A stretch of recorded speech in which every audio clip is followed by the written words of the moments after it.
السلام علیکم، آپ دیکھ رہے ہیں الگ خبر، میں ہوں علی سرور۔ منی بجٹ منظور، اپوزیشن ناکام۔ آج آئی ایم ایف کے پاس جانا مجبوری ہے، شرائط کے لیے عوام پر بوجھ ڈالنا پڑتا ہے، یہ کہنا ہے وزیراعظم عمران خان کا کہ آئی ایم ایف کے پاس جانا ہماری مجبوری ہے۔ اور لیکن اس سے پہلے وہ ماضی میں کہا کرتے تھے کہ آئی ایم ایف کے پاس جانے سے بہتر ہے خودکشی کر لیں، اور اب عوام خودکشیاں کرنے پر مجبور ہے کیونکہ مہنگائی کا طوفان آ گیا ہے۔ منی بجٹ منظور، اپوزیشن کی کوششوں کے باوجود بھی ظاہر عددی برتری حاصل ہے گورنمنٹ کو، تو بل پاس کرانے میں کامیاب ہو چکی ہے۔ جبکہ پی ٹی آئی کے رکن اسمبلی اپنی حکومت پر برس پڑے ہیں، وہ کہہ رہے ہیں کہ گاڑیوں سے اتر کر عوام کی حالت دیکھیں تو آپ کو اندازہ ہو۔ مفتاح اسماعیل صاحب نے کہا کہ بدقسمتی ہے، ڈبل روٹی اور مرغی کو بھی لگژری آئٹم کہا گیا ہے، ان پر بھی ٹیکس لگا دیا گیا ہے، سبسڈی ختم کی گئی ہے۔ جبکہ عمران خان صاحب منی بجٹ کی بات فرما رہے ہیں کہ وہ ملک محفوظ نہیں جس کی معیشت ٹھیک نہ ہو، اور ہم معیشت ٹھیک کرنا چاہتے ہیں، اور اسی لیے آئی ایم ایف کے پاس ہم گئے بھی، اور شرائط کے لیے عوام پر بوجھ بھی ہمیں ڈالنا پڑا۔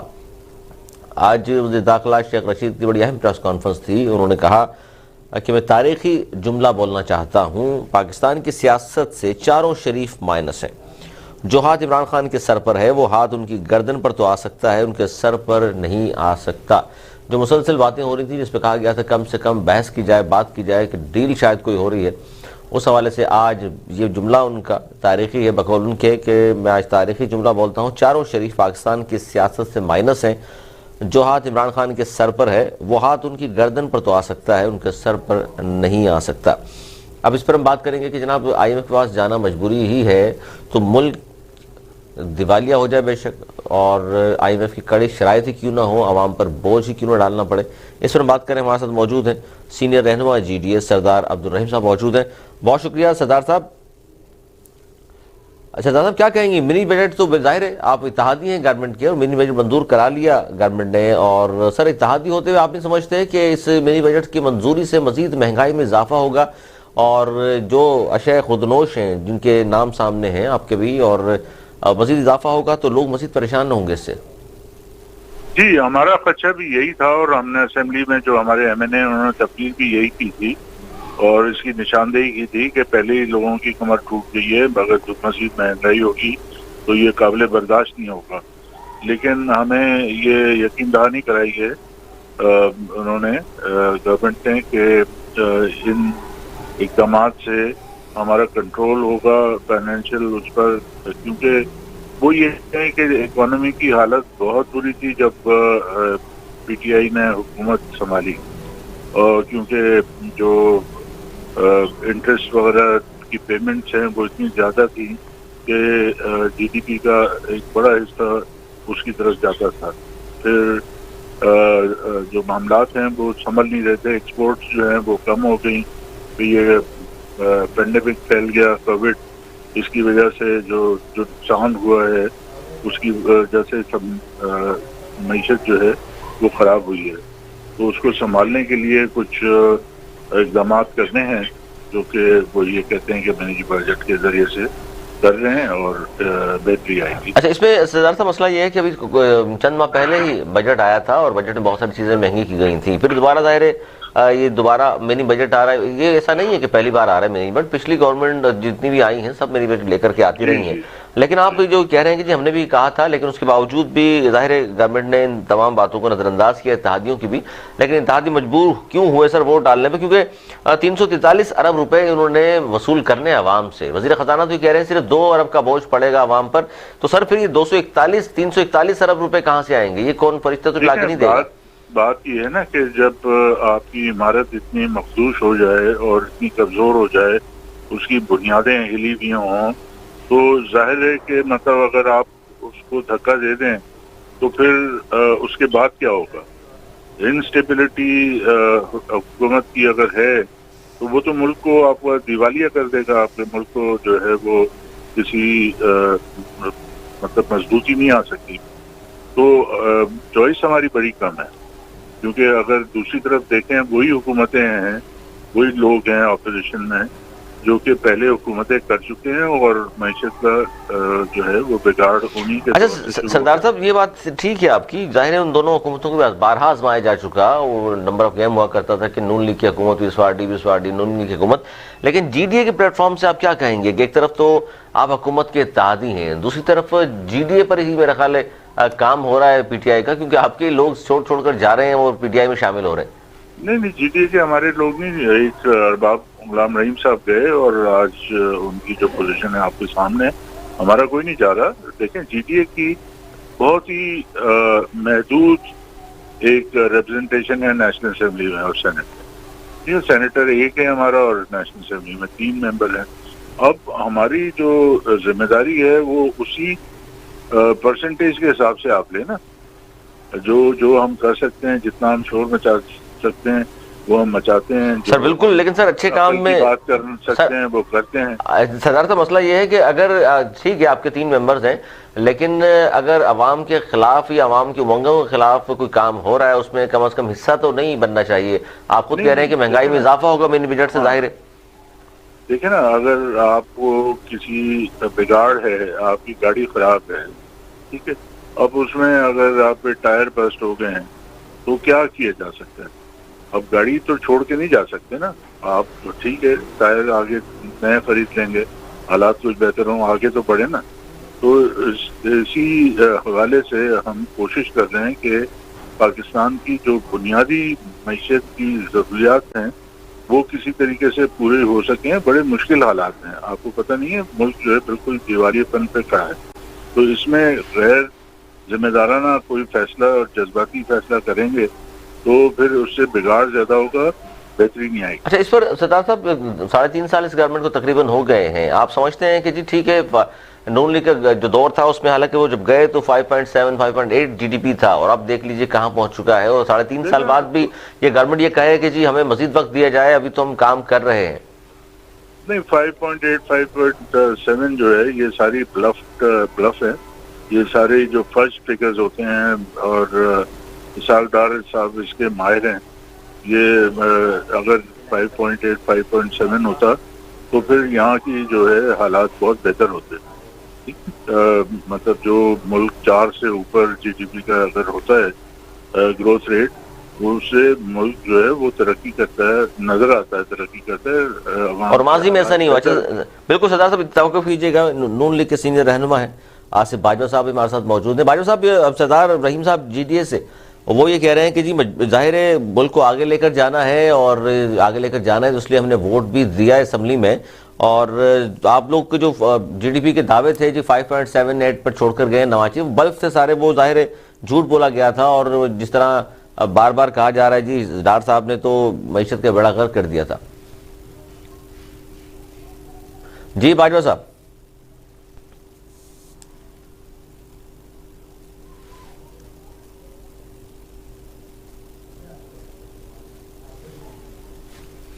اچھا، آواز کا کوئی مسئلہ باجوہ صاحب، دوبارہ میں آپ کے پاس آتا ہوں۔ عائشہ اقبال صاحبہ نے بھی جوائن کیا ہے، پی ٹی آئی کی سینئر رہنما ہے، اور عائشہ اقبال صاحبہ کیا اس پہ کہا جائے کہ منی بجٹ تو منظور ہو گیا، اپوزیشن ناکام ہو گئی، اور دوسری طرف عمران خان صاحب یہ فرما رہے ہیں کہ وہ ملک محفوظ نہیں جس کی معیشت ٹھیک نہ ہو۔ بالکل درست ہے کہ معیشت ٹھیک نہ ہو، تو معیشت ٹھیک کرنے کے حوالے سے کچھ اطلاعات ہیں آپ کے پاس؟ کوئی اس طرح کے بہتر فیصلے ہو رہے ہیں جس کے بعد لگے گا ہمیں کہ جناب 3.5 سال بعد ہی صحیح، آخری 1.5 سال اس گورنمنٹ نے بہت اچھا کام کیا ہے؟ جو بھی پالیسیز ہیں ملک کے، آپ ایک تو ماشاءاللہ جس وقت ملک اس گورنمنٹ کے پاس آیا ہے سب کو پتہ ہے کہ کیا حالات تھے، اور بالکل 2018 تھا اس میں خزانہ بالکل خالی تھا، جس حالات میں یہ چھوڑ کے گئے جاتے جاتے شہباز شریف صاحب، جو بہت ڈیٹیلز میں ہے کہ جو بیوروکریٹس کی تنخواہیں اتنی زیادہ 7-7 8-8 لاکھ کر کے گئے، جس طرح جو بھی نقصان یہ لوگ پہنچا سکتے تھے یہ پہنچا کے گئے۔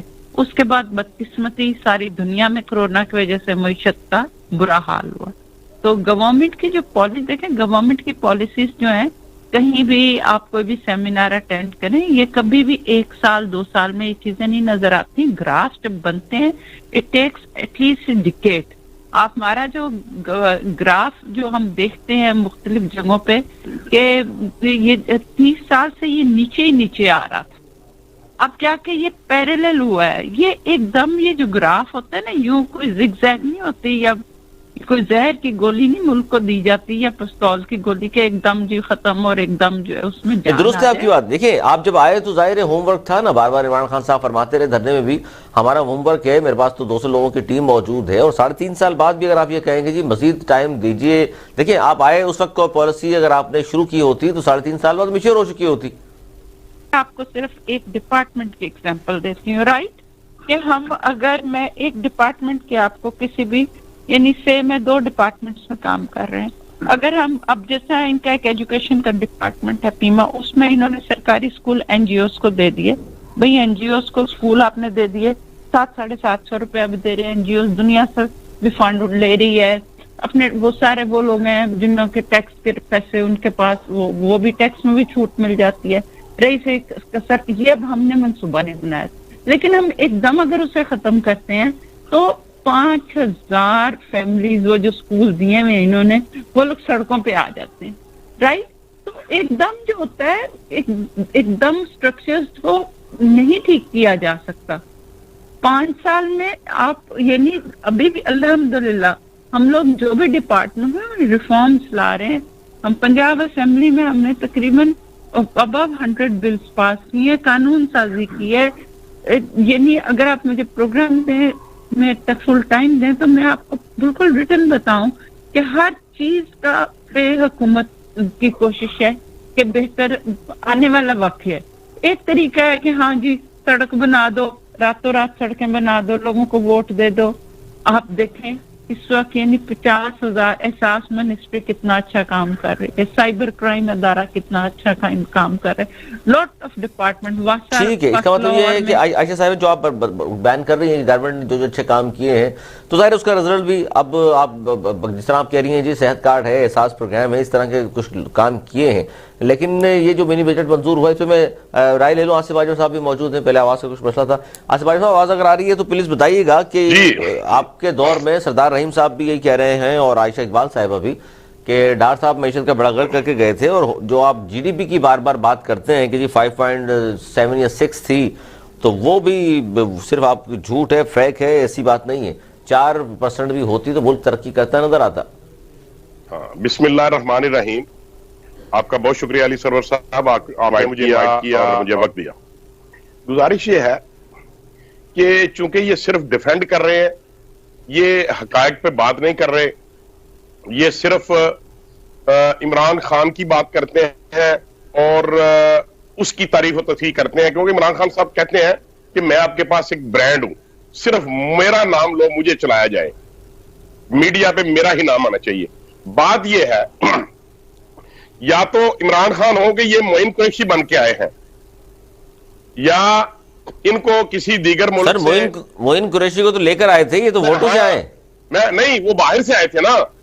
عمران نیازی صاحب فرماتے ہیں کہ میری 22 سال کی جدوجہد ہے, کہتا ہے میں 22 سال سے میں نے محنت کی ہے, اور جب اگر یہ 22 سال سے ان حالات سے واقف تھے جس کا ڈنڈورا یہ پیٹتے رہے سابق الیکشن میں بھی اور اس سے پہلے الیکشن میں بھی, یہ اس سے پہلے 2 دفعہ ممبر نیشنل اسمبلی رہ چکے ہیں عمران نیازی صاحب, ٹھیک ہے جی. یا یہ شوکت عزیز نہیں تھے کہ ان کو بیرون ملک سے لایا گیا ہے, یہ کہتے, اور اب یہ کہتے ہیں کہ یہ اسحاق ڈار صاحب نے یہ غلط اعداد و شمار پیش کیے. بات یہ ہے کہ شیخ رشید صاحب نے چیلنج کیا کہ اگر یہ 112 روپے سے ڈالر کو 102 روپے یا 100 روپے تک لے کر کے آئیں گے تو میں سیاست چھوڑ دوں گا, میں ان کو باپ مان لوں گا. لیکن اسحاق ڈار صاحب نے پالیسیاں بنائیں اور ڈالر کو 98 پہ لے کر کے گئے.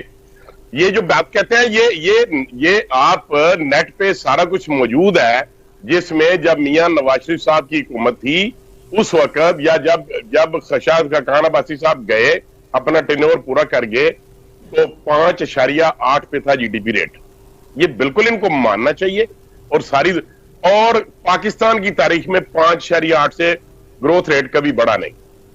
اس کا مطلب یہ ہے کہ خزانہ بھرا ہوا تھا اور ہمارے پاس کافی زیادہ جو تھے وہ سر خزانہ بھرا ہوا ہوتا باجوہ صاحب، یہ تو بات کر رہی ہیں عائشہ اقبال صاحبہ بھی اور سردار رحیم صاحب بھی کہ خزانہ کہاں بھرا ہوا تھا، معیشت ڈوبی ہوئی تھی، اس لیے تو 3.5 سال ہو گئے وہ سنبھالنا چاہ رہے ہیں، سنبھل نہیں رہا۔ سر اگر خزانہ بھرا نہ ہوتا تو ڈالر جو ہے وہ 180 روپے پہ ہوتا، ڈالر 108 روپے پہ نہ ہوتا۔ میں ٹیکنیکلی بات سر کرتا ہوں، کوئی میں کسی کو پالش نہیں کر رہا، میں کسی کو چمک نہیں دے رہا۔ گزارش یہ ہے کہ آپ بھی آپ نے یہ دیکھیں نا، یہ کہتے ہیں کہ انہوں نے اچھا بھئی انہوں نے فراڈ کیا، انہوں نے دھوکہ کیا، تو آپ نے ان 3.5 سالوں میں کیا دیا؟ احساس پروگرام دیا، صحت کارڈ دیا، وہ بھی فرما رہے ہیں۔ سر میں بتاتا ہوں، یہ اس سے پہلے جب میاں شہباز شریف کی گورنمنٹ تھی پنجاب میں، تمام لوگوں کو پرچی فری تھی سول ہاسپٹلز میں، سرکاری ہاسپٹلز میں، اور تمام قسم کے جو لیبارٹری ٹیسٹ تھے وہ فری تھے۔ ہیپیٹائٹس کے مریضوں کو ادویات ان کے گھروں سر پہ مہانہ لیکن باجوہ صاحب اس وقت کرونا بھی تو نہیں تھا، اب تو پوری دنیا کو متاثر کیا کرونا نے۔ اچھا اب اس پہ آ جاتے ہیں سر، اس پہ بات کرتے ہیں۔ یہ کہتے ہیں کہ ہم نے کرونا کو بڑا ٹیکنیکلی جو ہے نا فیس ہینڈل کر لیا اور ہینڈل کر لیا ہے، اور پوری دنیا میں اپریشیٹ کرتی ہے، اور یہ کہتے ہیں کہ پی ایم ایل ایم اور دیگر اپوزیشن پارٹیز کہتی تھی کہ لاک ڈاؤن کریں، یہ اشرافیہ کے لوگ ہیں، یہ لاک ڈاؤن کرنا چاہتے تھے، ہم نے لاک ڈاؤن نہیں کیا۔ بھائی اگر آپ نے اس کو فیس کر لیا ہے، پاکستان میں ریشو بہت کم رہی ہے، تو پھر کرونا کا آپ کی اکانومی کے اوپر کیا فرق پڑا؟ اب بات یہ ہے جو آپ دیکھیں، آپ گوگل کر لیں، جب کرونا آیا دسمبر میں 2 سال پہلے، تو دسمبر سے پہلے نومبر کا G D P rate in کا دیکھ لیں، یہ اس وقت 1% پہ چلے گئے تھے۔ بات تو یہ ہے کرنے کی، بات تو یہ ہے ان کے سوچنے کی، ان کو ایڈمٹ کرنا چاہیے۔ اچھا یہ جو پوائنٹ ہے اس پر میں سردار رحیم صاحب آپ کا ظاہر ہے آپ کی سر بزنس کے حوالے سے کافی چیز جانتے ہیں کہ یہ بات تو درست ہے کہ اس وقت اگر مان لیں کہ جھوٹ تھا سب کچھ اور چمک دکھا دی انہوں نے اسحاق ڈار صاحب نے، اور پتہ نہیں چلا لوگوں کو، اور آپ کی گورنمنٹ کو بھگتنا پڑ رہا ہے، آپ جس کے اتحادی ہیں، تو سر اس وقت ڈالر نیچے تھا، مہنگائی اتنی نہیں تھی، اب چیزوں کی قیمتیں کہاں سے کہاں چلی گئی ہیں، تو پھر ایسا کیوں ہوا سر؟ دیکھیں باجوہ صاحب جو کچھ کہہ رہے ہیں وہ ان کو شاید یہ نہیں معلوم کہ ڈالر کے ریٹ جو ہیں وہ اسی طریقے سے اس پہ اثر پڑتا ہے مانگ اور سپلائی اور ڈیمانڈ کا۔ جو ڈالر کی ڈیمانڈ اگر بڑھے گی تو ظاہر ہے کہ ڈالر کے ریٹس بڑھیں گے، ڈالر کی ڈیمانڈ جب کم ہو جائے گی تو ڈالر کے ریٹس کم ہو جائیں گے، ٹھیک ہے؟ تو صرف وہ یعنی اس وقت ڈالر بڑھا ہوا اس لیے سردار صاحب کے ڈالر کے ریٹ بڑھے ہوئے؟ مجھے عرض کرنے دیں نا، جی ڈی پی صرف نہیں ہے، آپ افغانستان میں جو ڈالر آ رہے تھے اب وہ ڈالر جو ہے وہاں نہیں آ رہے، تو جو سلسلہ ہے وہ تھوڑا سا چینج ہو گیا نا۔ سر اس طرح تو نہیں ڈالر باہر جا رہے ہیں، منی لانڈرنگ ہو رہی ہے؟ ہاں ایکسپورٹس جو ہیں وہ بہت کم بڑھے ہیں، زیادہ بڑھنے چاہیے تھے، لیکن امپورٹس کم ہوئی ہیں، ٹھیک ہے؟ تو آپ کے پاس یہ جو پریشر ہے ڈالر پہ ابھی ہے کم ہونے کے لیے، لیکن چونکہ اکانومی کا بیڑا غرق ہوا ہے تو اس وجہ سے اس کا اثر آپ کو نظر نہیں آ رہا، ٹھیک ہے نا؟ اور دوسری بات یہ ہے کہ جو اچھا یہ تو مان رہے ہیں آپ بھی کہ اکانومی کا بیڑا غرق ہوا ہے؟ بالکل اکانومی کا بیڑا غرق اگر نہیں ہوتا تو پھر یہ حالات تھوڑی ہوتے ہیں۔ تو سر مرے کچھ مارے شامدار والی بات ہے، منی بجٹ سر آپ نہیں سمجھتے کہ جو پاس کرایا گا اس کا آپ بھی حصہ ہے، تو اس سے مزید عوام منی بجٹ تو سمجھیں کہ فرسٹ ایڈ ہے۔ اچھا فرسٹ ایڈ حاصل کی گئی سے بھی کچھ نہیں ہوگا، حالات بہت خراب ہیں آپ کے، یہ تو پتہ نہیں کیوں یہ شاید ڈکلیئر نہیں کر رہے یا کوئی کسر رہ گئی ہے، آپ تو ڈیفالٹ اسٹیٹ بن چکے ہیں۔ اچھا یہ بڑی بات کی آپ نے سر، دیوالیہ ہو چکے ہیں ہم، دیوالیہ آپ ہو چکے ہیں جناب۔ تب آپ دیکھیں نا جو یہ بڑی سر آپ نے سچ بولا ہے، یہ عائشہ اقبال صاحب سن رہی ہیں، یہ بڑی بات ہے، نون لیگ والے نہیں کہہ رہے، تو بات سنی ہوگی، ٹھیک ہے؟ انہوں نے کیا باتیں کی ہیں؟ انہوں نے یہی تو بات کی ہے۔ زبردستی صاحب نے یہی کہا تھا سر، پھر دباؤ آیا تو انہوں نے کہا جی میں یہ نہیں کہا تھا، دیوالیہ نہیں ہوا، دیوالیہ ہونے والا ہے، تھوڑا ہی فرق رہ گیا نا، اب وہ کہنے کی بات ہے نا۔ لیکن آپ نے سر یہ بڑی بات ہے کہ آپ نے آج مان بھی لیا اتحادی ہونے کے باوجود۔ عائشہ اقبال صاحبہ اتحادی بھی خوش نہیں ان چیزوں سے، وہ بھی سمجھتے ہیں کہ معیشت کا بیڑا غرق ہو چکا، وہ ووٹ دے رہے ہیں تو اس کی چلیں وجوہات بہت ساری ہو سکتی ہیں، لیکن اصل جو بات ہے وہ بیان کر دی سردار رحیم صاحب نے۔